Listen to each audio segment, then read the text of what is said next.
Oh, the cap right there, then we'll go up. So a little bit more specific and targeted question around a possible path forward. Those of us that have been working at the state and regional level understood that we didn't have the authority to levy tariffs. That just wasn't constitutionally allowable. So that was one of the big hurdles, and we recognized that. And we tied ourselves in knots trying to develop sort of this competitiveness committee that would try to protect certain industries, and it just became very complex, and people lost interest in complexity, and I think everyone understood that. So my specific question is, we heard a presentation earlier today around Cantwell's proposal. The federal government can levy tariffs. Have any of you looked at the specifics, and do you support that approach? Because I think, we did hear the presentation of it, and I read the legislation, at least its first draft, and it's got some elegance in the fact that it's not 1,400 pages, and it sort of balances some of the nuances that are necessary to protect and devise a strategy that doesn't get too mired in detail. So I'm just curious if anyone has a specific opinion on the Cantwell proposal. We actually worked with her staff on the proposal, and we engage in all of those types of discussions. So I think as far as all the proposals out there, I agree with you. It is a rather elegant approach. I think it's always going to come out in the details, and that's actually why we came out with just those principles of any approach as long as it matched our principles. And I think as far as the Cantwell, we were satisfied moving it forward. You just never know what's going to come out in the end, or whether it has any viability given where we're at politically in this country. Anybody else want to comment on that? All right, go up there, ma'am. I just wanted to follow up on the question just before that. This is America. Let's compete. Bloomberg New Energy Finance says that wind and solar are growing at 30 and 40% for the last 10 years. Fossil fuels are every year going down and down in terms of their percentage of the industry. 85% of our country is run on fossil fuels. So they've got a monopoly. So what we do to break the monopoly that incidentally enriches Iran, Russia, which is a major, Iran, Russia, Saudi Arabia, Algeria. So we're enriching fossil fuel industry that is, and we can compete. And the way that we compete. Is there a question? Yeah, getting there. So why can't we compete? By encouraging the kind of things that DOE is doing now, giving that more support, the job creation, the efficiency measures, and also as a government to start using clean energy for all of the things that get funds, and get American clean energy industry going. Can't we do that?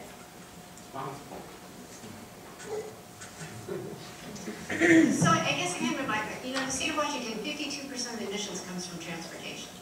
So although I think you have a group up here, I'm not sure that we're necessarily the largest emitters, as far as I think all of us are on transportation.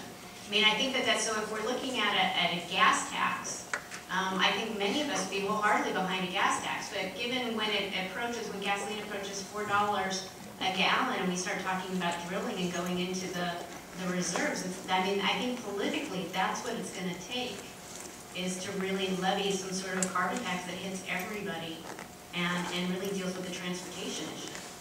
In addition to all the industry, but I think it's really going to have to be a broader look. Question right there. Go ahead. If I can just add to that. I don't have a silver bullet for how we become more competitive, but I like to think of it as tough love. Kind of helps. And I'm going to get the numbers wrong here, but our domestic car industry didn't do that well after we were being very lax on fuel standards. On the other hand, the industry that produces locomotives, diesel locomotives, had really strict regulations. They had to produce really efficient locomotives, and they were doing beautifully. They were exporting like there was no tomorrow. So I think tough love really helps. This might be a question for Morgan Taylor or Pulp and PSE. What's your long-term outlook for the EPA's greenhouse gas regulations? Like, will that eventually raise the price of coal? And would PSE consider using geothermal because that year is really good baseload power? So, great question. I saw Lisa Jackson. She appeared before the CEOs of all the electric industries and talk about someone who can bring them to their knees. She's incredibly powerful to listen to her speak. I don't know if you were aware, but she grew up in the Ninth Ward. So she takes climate, she takes climate change extremely seriously. But I think it's going to be kind of interesting as far as whether the EPA moves forward on the cost of coal. When we talk about for PSE, the reason why coal strip would take about a $92 per ton type of a mechanism is because it's located in the state of Montana, and Montana actually is ahead of the curve on some of its regulations. So for example, mercury. So we've already made those investments. There's no longer any investments really that the EPA could impose upon coal strip unless it becomes a significant carbon tax. So that's why we look at it a bit differently. There are other coal plants, frankly, that the EPA will increase the price, and so they may have to operate a bit differently. On geothermal, the issue with us with geothermal really is where it's located. There was some good geothermal. It's very costly, and the best geothermal that we had looked at a couple of years ago was in Idaho. And the transmission constraints, we need more transmission in this region.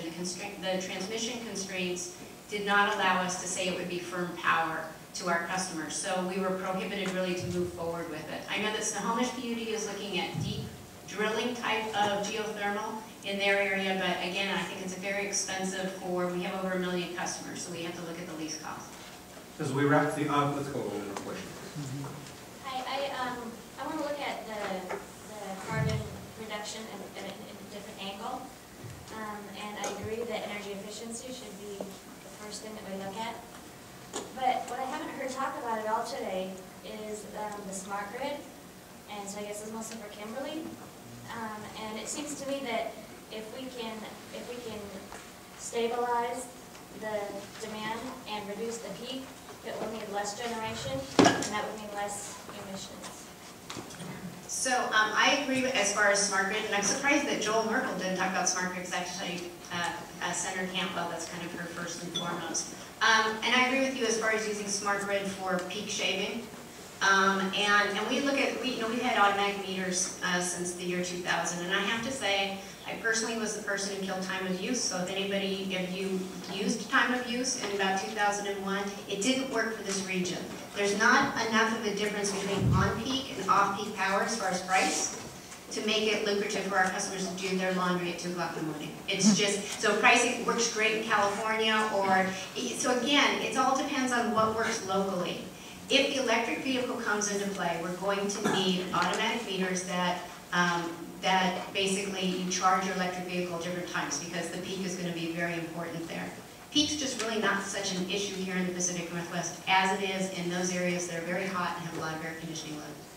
So if it's not residential though, and it's industrial, would that change it? I mean, if the industrial companies would be able to run some of their high electrical production at night, say like the cement companies, maybe they could work at night instead of during the day, and that would...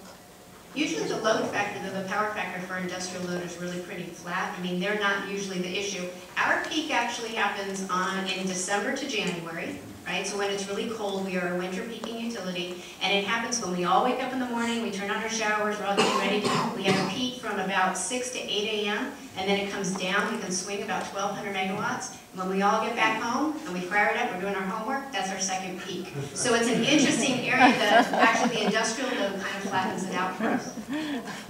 I can just add that our members are very interested in seeing companies that are in the intersection of IT and clean tech. So that includes smart grid technologies, an area that I think this region really can and should and hopefully will lead. But especially as more and more distributed resources become available, you need to move back to sort of a web metaphor than a traditional mainframe metaphor, and I think there's great opportunities there for entrepreneurs.